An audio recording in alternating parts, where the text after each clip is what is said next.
Вот такая вот хуйня.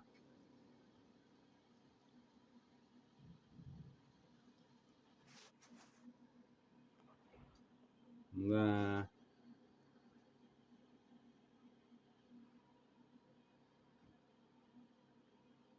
Это называется ёбаный в рот. Может, как-то по-другому, я не знаю.